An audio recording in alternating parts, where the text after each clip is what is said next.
How is Mom doing? Well, she seems to be doing a bit better, but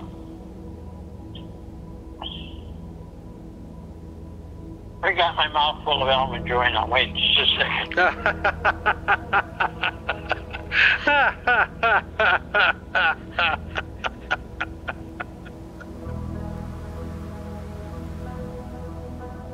My father died. A couple of weeks ago, my father died.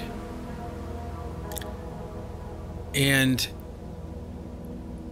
even as I'm speaking those words right now, it's still surreal and difficult for me to believe. But it's true, okay? My father is gone. And I'm not going to talk about it too much today because a lot of the emotions and the thoughts that I have are, still very much like based in this layer of shock and sadness. And I think that at a later time, I would probably be able to articulate my thoughts and my feelings a little bit better than I can right now. So instead of, going on and on about how great my father was and how good of a friend he was to me and all the things that I could say right now, I'm not going to say anything like that right now. I'm going to wait. However, I will share with you right now a story that my father told me the night before he died. And he started out this story by saying to me, it is by giving that we receive. Okay? And that is a spiritual and religious philosophy in the religion that my father and I both share. Okay? It is by giving that we receive. And he went on to explain to me that he was friends with a young lady when he was younger, like in his 20s. Her name was Mary Gardner. And she was a friend to my father. They were never romantic or intimately involved with each other or anything like that. They were just friends. And he had bought a new car for himself, a brand new Ford Fairlane. And he was driving around at night in his new car. And when he drove by this one bus stop, it was late at night, and it may have even been raining outside. But it was late at night. He saw this friend of his, Mary Gardner, standing at a bus stop waiting for a bus to take her home. So my dad pulled up and he asked her to get in the car if she wanted a ride home, and she did. And my dad took her home and dropped her off, no big deal. But unbeknownst to my father, Mary Gardner had a friend in her high school class. And the next day, because my father had been so kind to her, she suggested to her friend at school that she might be interested in this guy. Okay? Because, Mary Gardner was just friends with my dad. They were just friends. They weren't romantic or anything. So this Mary Gardner lady set my father up on a date with this friend of hers. And that was my mother. So the message from my father, okay, the moral of the story, I guess, was that from that small act of kindness, this is what my father said to me now, okay? From that small act of kindness, giving that girl a ride home that one night, that one split-second decision where he could have just drove past her, right? Or he could choose to stop and see if she needed help or if she needed a ride home. That from that one small act of kindness came the life that my father would go on to lead. and it was a happy life. That was part of the message, was that from that one act of kindness, he got a marriage, he got a happy family, grandchildren, great-grandchildren, a happy life. And I don't know.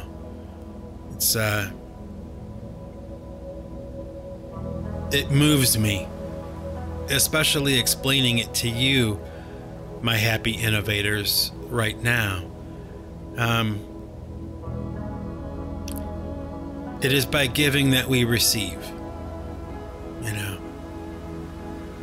I guess it's kind of like, if you want to keep what you've got to give it away, right?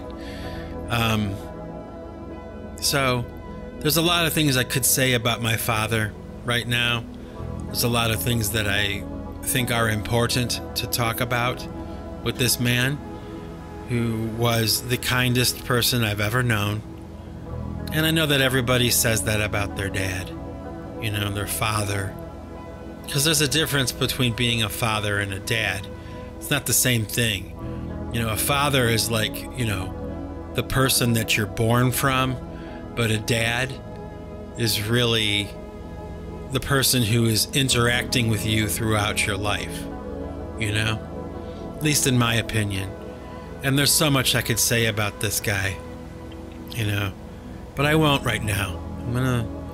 I'm gonna save that for another podcast, maybe a couple months down the road or something, after I've thought about everything and kind of grieved and absorbed all the information and all the things that just happened, all the things that I went through in the past couple of weeks. And so that's that. I lost my father. Really the greatest man, the kindest man I've ever known. And I'm just sad that I know right now, for the first time in my life, that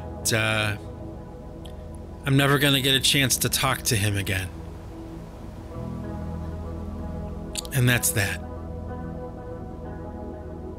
So, anyway, we're all getting ready for Turkey Day here in the United States of America. And, Thanksgiving Day in America, it's a big day. Actually, it's just kind of sinking in right now that really, this is going to be my first Thanksgiving without my dad around, unfortunately. But, like I was saying, everybody around here, everybody here in the United States is getting ready for this holiday. A holiday that's really centered around family and that kind of thing, a lot of good food, reconnecting with family and friends, kind of getting ready for Christmas, getting into the spirit of the season. Of course, Black Friday, the day after Thanksgiving, when people, go shopping, famously. You got to get that heavy dose of consumerism, stuck in there for the holidays in America, What would a holiday be without spending, a shit ton of money on stuff? And that's okay. It's all in good fun. And, I was asked by a lot of my family back in Cleveland, like, what am I going to do for Thanksgiving? It's like a pretty typical question for me, because I don't do anything with them. I'm usually at home, and they're far away. So they ask, and I have to say to them, like, we're not really going to have turkey because, here in the United States, turkey is the traditional meal that is cooked on Thanksgiving. It goes way back to God knows when, the American Thanksgiving table has a turkey on it with usually mashed potatoes and gravy and corn and traditionally like cranberry sauce. My wife and I don't really do that anymore. We don't do the turkey thing anymore, which is kind of a funny story because, I can't eat turkey anymore. The thought of eating turkey makes me want to Ralph, it makes me want to just puke. Why is that, you ask? Well, I'll tell you. It's a pretty funny story. A few years back, back in the day when my wife and I used to get, for the two of us, we would get like a medium-sized turkey, and we would shoot the works, gravy, mashed potatoes, all the stuff I mentioned, right? Cranberry sauce, all the fixings for a normal, traditional Thanksgiving dinner. But, typically after Thanksgiving is over, there's a lot of leftover turkey, and that's become part of the American tradition as well, like what to do with your leftover turkey. So a few years back, I had the idea that what I wanted to do was try to make turkey enchiladas. Okay, thinking to myself, like, okay, turkey is white meat, chicken is white meat. How different can it be? How bad could it be? Right? Oh my gosh. My happy innovators. It was so awful. Okay. The taste of a turkey enchilada is so gross and so bad, okay, that after having eaten just part of one turkey enchilada, okay, I can't eat turkey anymore. I mean, the thought of eating turkey turns my stomach, even right now, just talking about it. It is so gross, and it was actually pretty funny in hindsight, because it's like, I tried, right? It was an experiment. I didn't know for sure how it would turn out. And, sometimes when you do an experiment, it doesn't go so well, and this was definitely one of those situations. And both me and my wife, I mean, we can't even think about eating turkey without getting sick to our stomach. And if you were to put turkey like in front of me right now, like under my nose, I would probably throw up. Yeah, I would hurl, So, I thought I would share that little anecdote with you today. I thought it was pretty funny. The moral of that story, I guess, is don't make turkey enchiladas. It ruined turkey for both me and my wife, probably for the rest of our lives. Hopefully not. Hopefully we'll have that moment where we come around again to eating turkey, but I don't see it in the future. So, normally what we do now is just kind of like, what is our favorite thing to eat right now? That's what we'll have for Thanksgiving dinner, and that changes every year. Probably changes every couple of months, really. What's your favorite thing to eat? I guess if you're listening to this podcast, wherever you are, and you feel so inclined, maybe you can share in the comments what your favorite thing to eat is right now, today, right now. Even though it might change, even though in the past it was different, what's your favorite thing to eat right now? And let me think here, what would be my favorite thing to eat right now? I think that I would have to say that at this very moment, my favorite thing to eat right now would be pizza. American style pizza with pepperoni and sausage, but not the sausage that's sliced. I want the crumbled sausage. I like that better. Oh man, just thinking about that right now makes my mouth water. I mean, don't you just love pizza? I can't be alone in this, right? I mean, it's like, it's such an amazing symphony of flavors, a nice hot slice of pizza, with the sauce and the cheese and the crust and all that.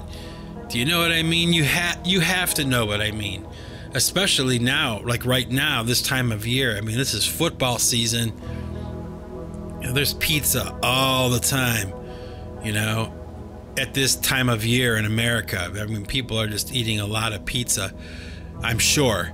And I'm no exception. I love a nice hot slice of pizza, maybe a couple slices, and a nice cold drink. You give me that, that does me just fine. I'm set for a while. And I tell you what, talking about it right now, it makes my mouth water. Just thinking about it. What I would give for a slice of hot pizza right now. I'm gonna have to order myself some soon. Oh, food. Oh, the holidays. Oh, all the things that come along with it, you know? I gotta say, it's, well, it's the first Thanksgiving where things have changed for me. Things are different now. And that's a little bit difficult to accept, but, you know, what can we do? We have to move on, you know? It's kind of like, you know, the people who lost all that money in the FTX scandal or whatever it was. I think it was FTX. The guys who did the Bitcoin thing and they stole all that money from all those people, you know? It's like you just have to accept the fact that you were part of a Ponzi scheme and that you lost your ass on, you know, the greed of some other person or the mistake that somebody else made with your money. And, oh, it's such a big deal right now in the news and everybody's talking about it, you know? And, you know, I see something like that come across my radar and I have a few thoughts about it, really, at this point. I'm 51 years old, so I've seen this kind of Ponzi scheme bullshit, you know, a few times in my life, and particularly maybe a little bit more over the past maybe 10 or 20 years. You know, we had the whole Enron thing and then the housing bubble back in 2008, and oh, you know, there's just no shortage of people that are, you know, financial predators looking for an opportunity to make a buck, you know? And so, like, that's the first thought that I have when I hear that something like that happened. I mean, I knew it. I knew as soon as I heard people talking about, like, cryptocurrency, Bitcoin, all that kind of stuff, and oh, you need to invest, and oh, it's such a great opportunity. It's like I just ignored it, you know? And that may sound like, you know, I'm a dinosaur, right? Like, what do I know about the future and technology and all that stuff? I think it's bullshit. As soon as I saw that kind of thing, I'm like, that is a total scam. It's a scam. It's another Ponzi scheme. It's a pyramid scheme. You know, yeah, in the short term, it may look legit. In the short term, it may serve to benefit some people, you know, but it's just a matter of time. You know, I have this theory about money. I suppose that's what I should be talking about really right now. You know, this idea with money, that money makes people act really strange. Okay, money makes people do really weird shit. Okay, and that's why we keep seeing these Ponzi schemes where people are investing like their life savings in some cases, and you know, it's a scam. Like they're gonna lose everything, but there's that hope, you know, that they're gonna make more money. They're gonna turn their investment into more money, and from my experience, unless you play conservatively, like you gamble conservatively with your money, you're gonna lose. I mean, you're gonna lose. The house always wins. Remember? That's lesson number 1 in Las Vegas. The house doesn't lose. In the end, the house wins. So I see this FTX guy popping up on TV. I forget what is his name? Bankman-Fried? Bankman-Fried? It's kind of like Bernie Madoff, you know? Think about it. I mean, if you're a child of the 70s, you're probably familiar with the idea, like in porn films, you know, or like with Playboy, you know, centerfolds, they would change their name, you know, to something ridiculous like Christy Canyons or Peter North, you know. It was kind of like a, what, like a contest to see who could come up with the funniest name? You know, Dirk Diggler, you know? Porno names, right? Well, think about it. With all of these Ponzi schemes now, okay, the person that they push like front and center is like some ridiculous character, okay? Like Bernie Madoff and, you know, Bankman Fried, you know? If you can't see through that, my happy innovators, I can't help you, you know? It's pretty obvious to me that it was a scam from the beginning. And if you got wrapped up in it, really, you really believed it, you really wanted to get rich quick, and you wanted to make lots and lots of money, and that's where your focus was, you're going to get burned. You know, it's going to happen. And it did. And you know what? I'm not glad it did. I'm not celebrating this idea that these people lost everything. I mean, that is an absolute disaster. I mean, that's not a game. You know, when you mess with people's lives that way, when you take away their ability to survive, oh my gosh, or like their hopes for the future survival, you know, the sacrifices they made in their younger days so that when they're older and they can't work and they can't do anything for themselves, they'll be taken care of. You remove that security from their lives, from them, their futures, right? Think about that. That's a pretty serious thing. That's a death sentence for a lot of people, you know, when they lose all their money like that. And, it's not anything to be happy about, that's for sure. It's not anything to be celebrating. But, in a way, it's kind of like, you know, what did you expect? Haven't you learned by now? Like my father-in-law always used to say to me and to my wife, you know, there's no such thing as a free lunch. You know, it's never, when somebody's offering you the world, you know, or something amazing for free, you know, it's usually too good to be true. You know, you need to be skeptical. And, I don't know.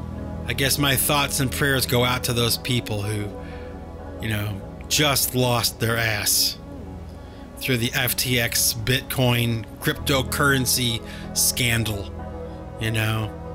Oh well. I was much more satisfied with the GameStop thing. Do you remember that a couple of years ago? When all those like small-time investors started to flood GameStop, you know, they started to buy it up in order to inflate the price or whatever for the stock, and they wound up basically doing what all the big heavy hitters on Wall Street were doing to everybody else for ages. You know, whether it was moral or illegal or whatever, they didn't care. They did it. And it's so funny, you know, when they have it done to them, you know. I mean, so typical with the human condition and human behavior that when somebody is doling out punishment or suffering to other people, oh, God forbid they get a taste of their own medicine, you know. And it's just a crime and an outrage when someone does it to them, you know. Oh, it makes me just laugh. I laugh when I see it, you know. When somebody's like a bully or somebody's doing the wrong thing to people and somebody winds up doing the same thing to them, and oh, the outrage, you know. It's criminal what they're doing, you know. This isn't right. There should be rules against this. It's like, yeah, there are rules against it. Rules that you and all your cronies have been breaking forever, you know, and not giving a shit what happens to the small, like little people that are investing and trying to get by and trying to make it, you know, trying to turn their future into something that's a little more comfortable for them, you know. And I don't know, I just think it's just so funny. That's been my experience, that You know, when people get a taste of their own medicine, they hate it, you know. It's one thing to be a bully and to have things go a certain way or whatever, but, you know, God forbid it happen to them. Has that been your experience too? Probably. I would imagine that I'm not alone in that thinking. I think it's absolutely hilarious and absolutely ridiculous too, at the same time. You know, and another thing about this FTX thing and these scandals, you know, actually, my wife asked the question a couple nights ago, and I've been thinking about it really, because it was a good question. She was like, why is it that with all these scandals, you know, like with FTX or Enron or the housing bubble or all those things that they've done over the years, why is it that even though these people are being watched by the SEC, like the Security Exchange Commission, you know, they have eyes on their operation and like what they're doing to make sure that nothing they're doing is against the law, why is it that it's only after the financial catastrophe that these people start getting in trouble for what they did? Why weren't they able to see it coming and stop it before it happened? You know, why weren't the agencies that are put in place to monitor these guys and to make sure that they're on the up and up, why is it that they, you know, these companies can get away with this kind of stuff, and it isn't only until after, you know, the catastrophe has taken place, like the money is gone, that they, you know, these guys start getting in trouble for it? Why isn't there anything that happens before that catastrophe happens? Now think about that. That's actually a pretty good question, and one that people tend, okay, to overlook. You know, like those big questions that are just so obvious, and they're not obvious until somebody asks them, and then they become obvious. You know, I think about that. You know, why is it that these criminals, these corporate criminals, are able to follow through, you know, and commit the crime, and all is lost? You know, why aren't they stopped before it happens? Because people are watching what they're doing. You know, you got to ask yourself that question. It's kind of like this, you know. I talked a few months ago about a topic called Antiquitech. You know, this idea that the Earth at one time might have had some kind of cataclysm, right? That, you know, maybe destroyed a lot of the surface of the Earth and the people that were on it or whatever, the structures that were on it. And, you know, how would we know? We weren't around 2,000 years ago or whatever. You know, think about that really. The only thing you can be sure of is, you know, your own lifespan, really. I mean, you can be told something happened in the past, but it's still, you know, a story you're being told, right? You don't know for sure, but you do know your life for sure, you know.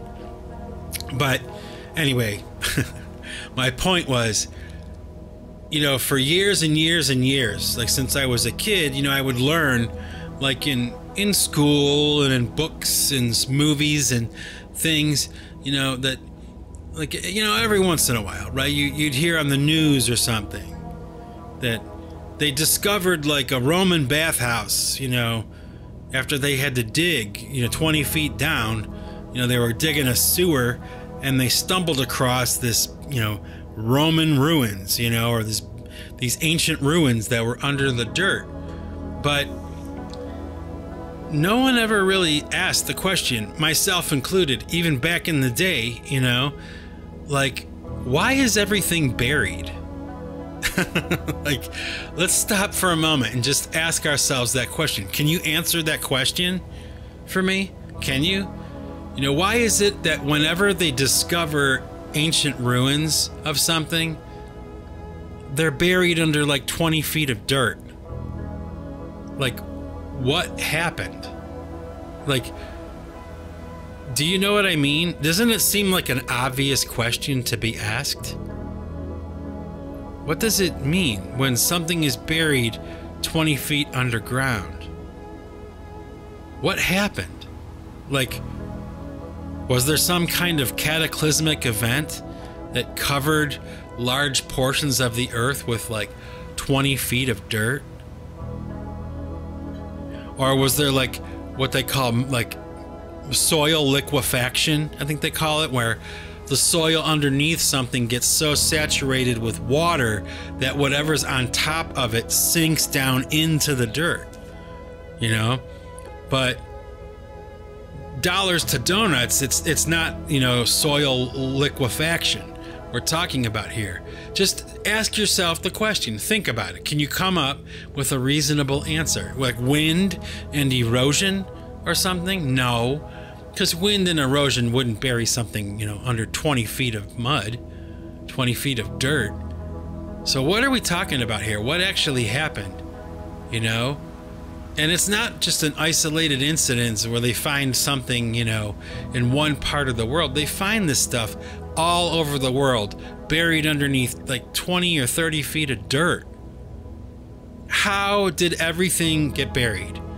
That's the $1 million question for today, my happy innovators. If you can answer, I would be glad to hear, but I don't think you'll be able to come up with an answer that's reasonable.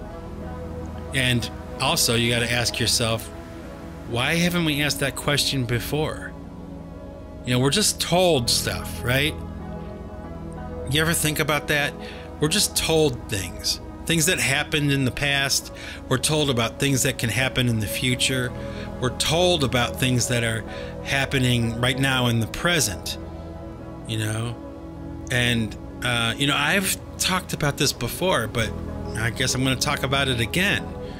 You know, this idea of being able to verify, you know?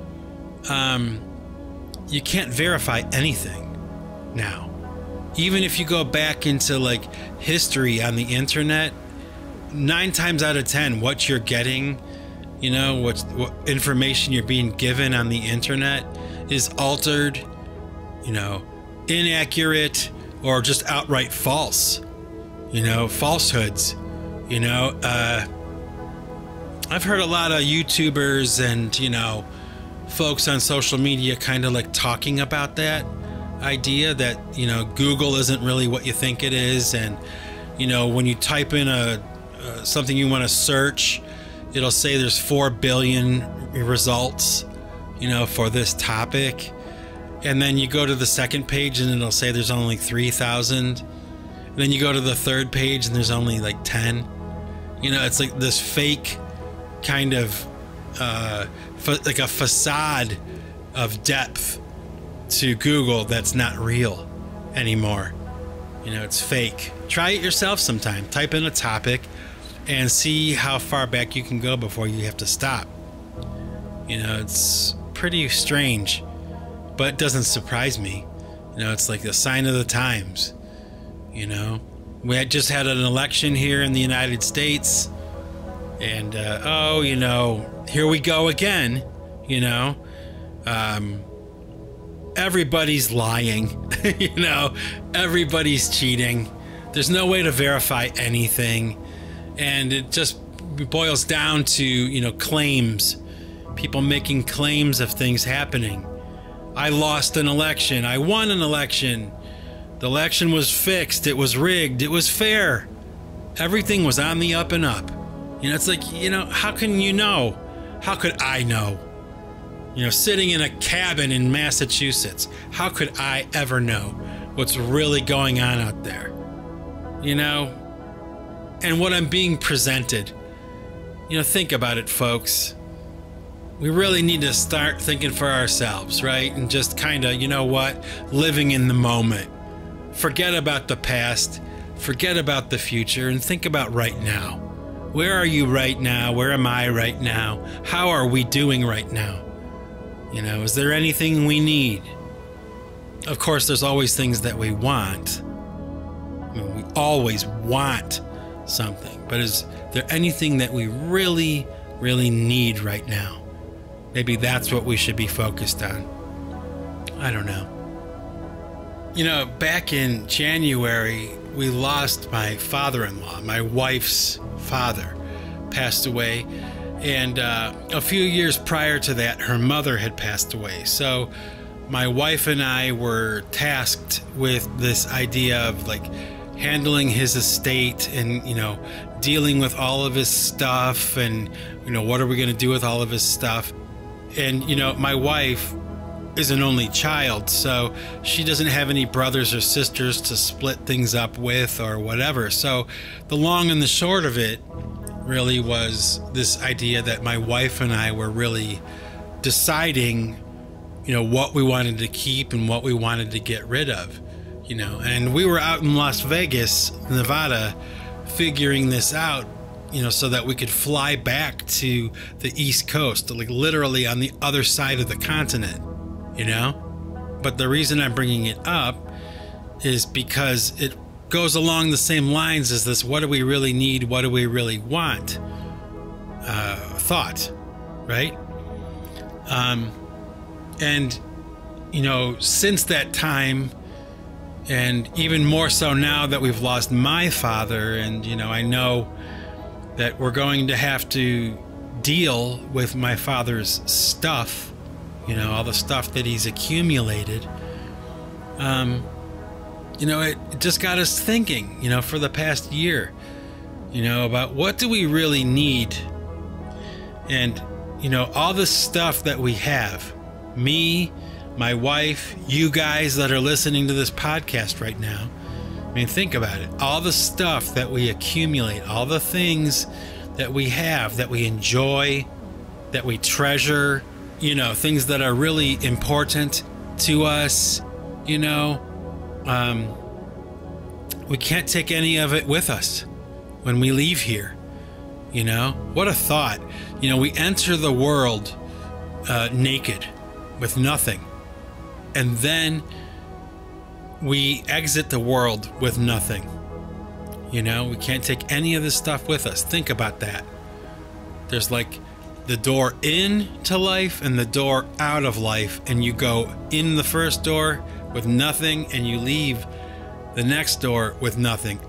Everything that you thought was important, everything you thought was meaningful or brought back memories or reminded you of someone or a time or things that you worked hard for, and you know, you invested all of your energy, your time, and maybe even your money into, we don't take any of it with us, you know.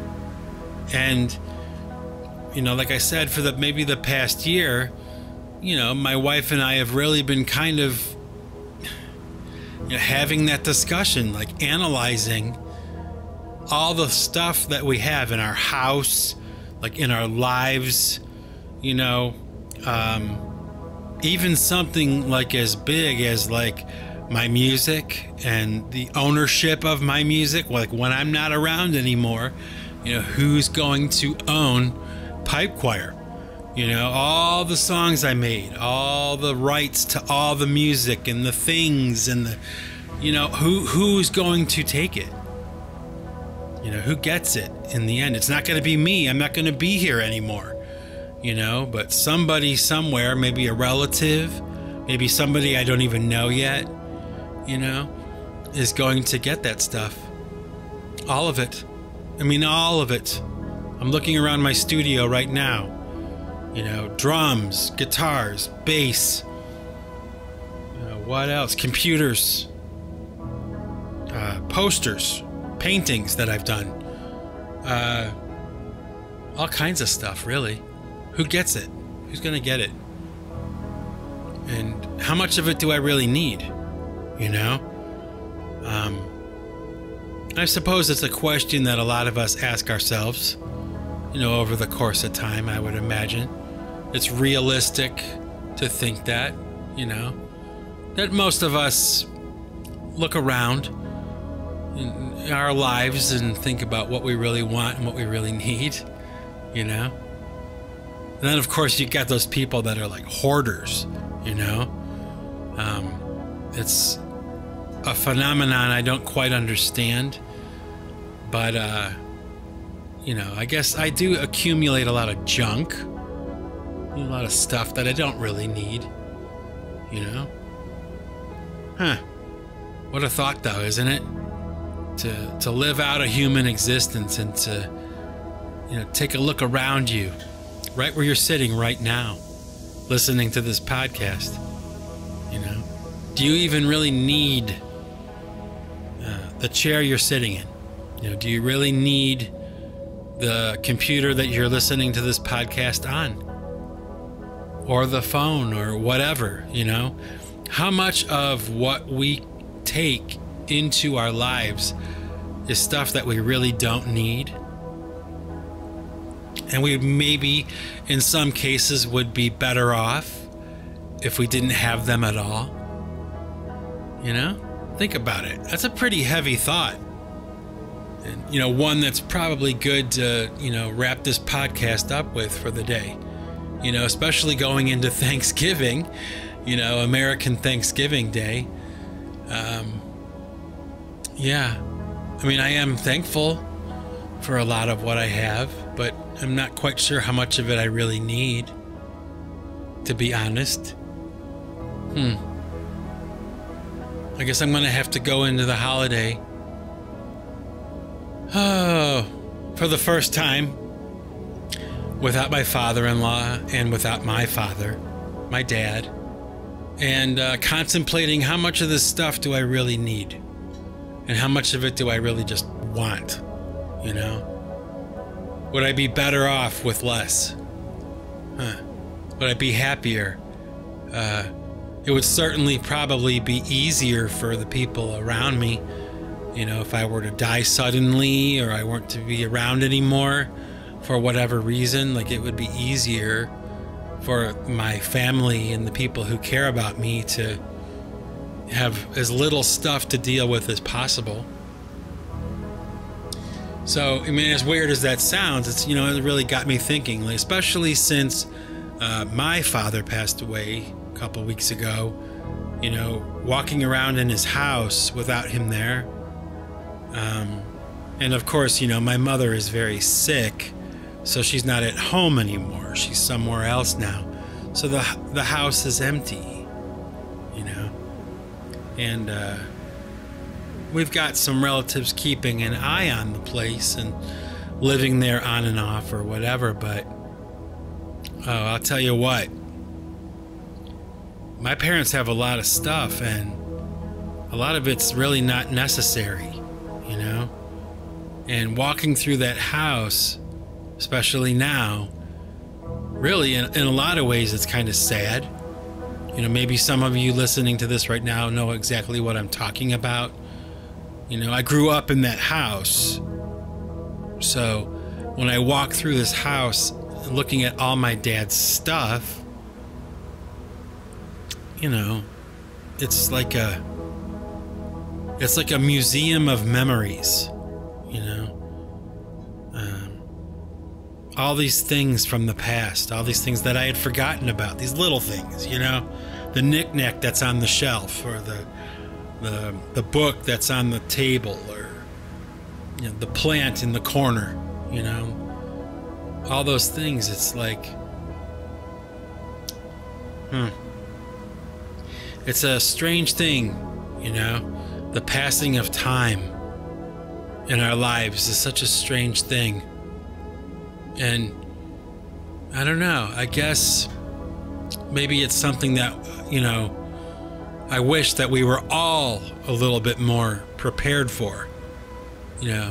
Like somebody should be warning us when we're young, right?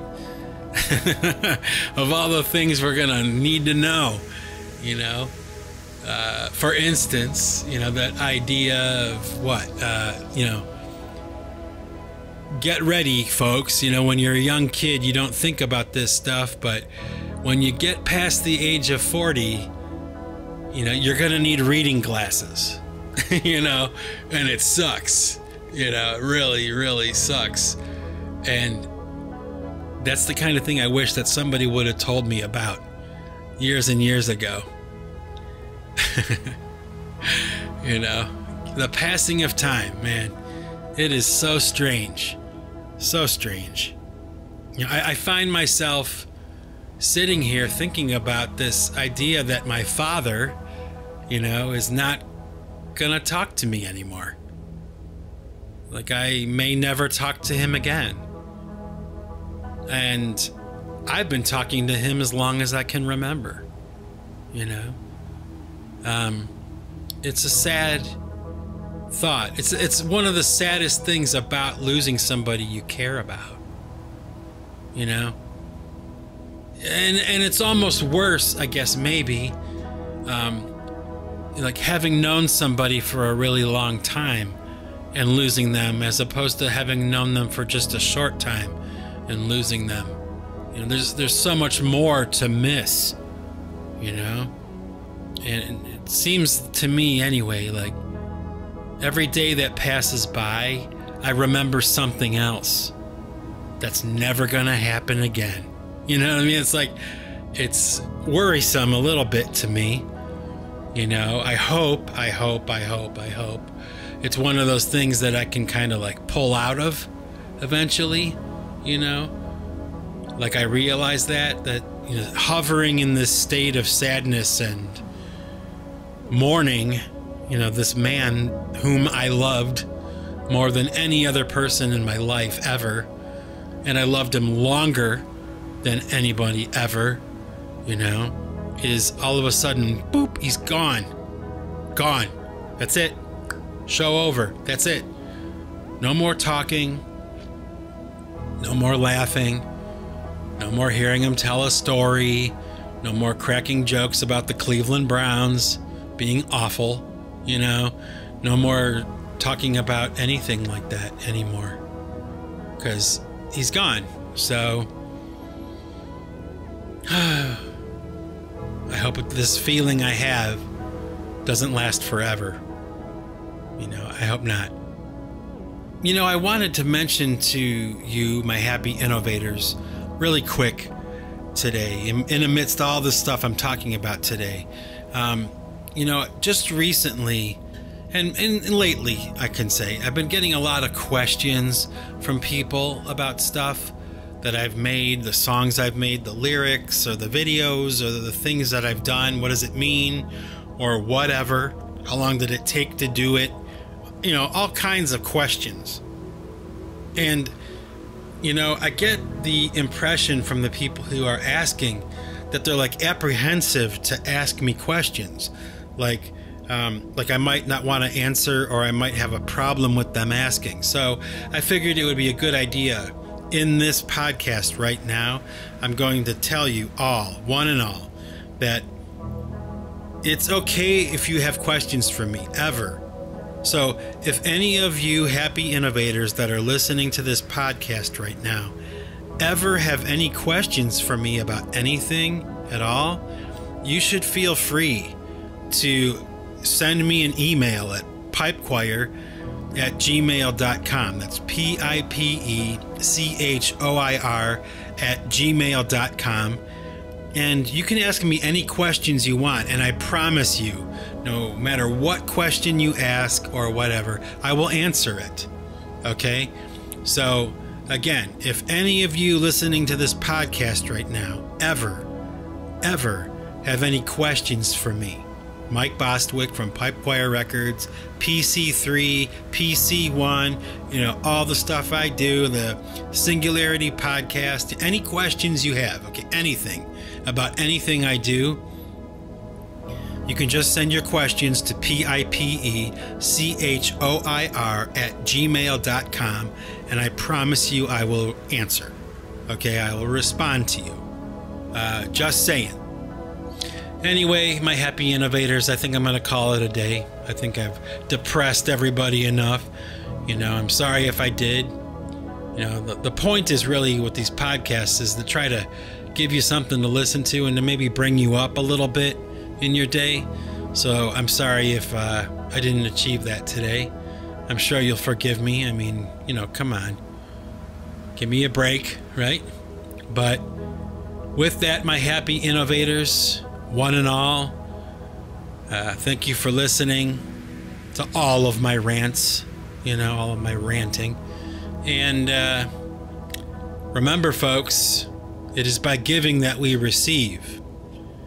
And in other words, if you want to keep what you've got to give it away. Take it easy, everybody.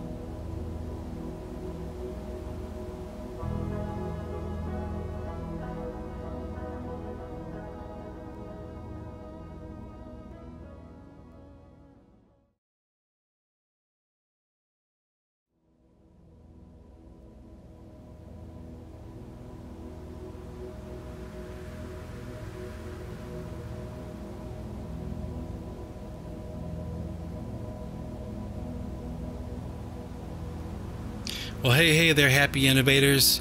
Thanks for sticking around to the end of the podcast to hear some music. So today what I'm going to share with you is a song from the pipe choir album, The Wrench and the Rubicon, that I released, probably about a year and a half or 2 years ago now. I'm going to share with you a song called Anatoly.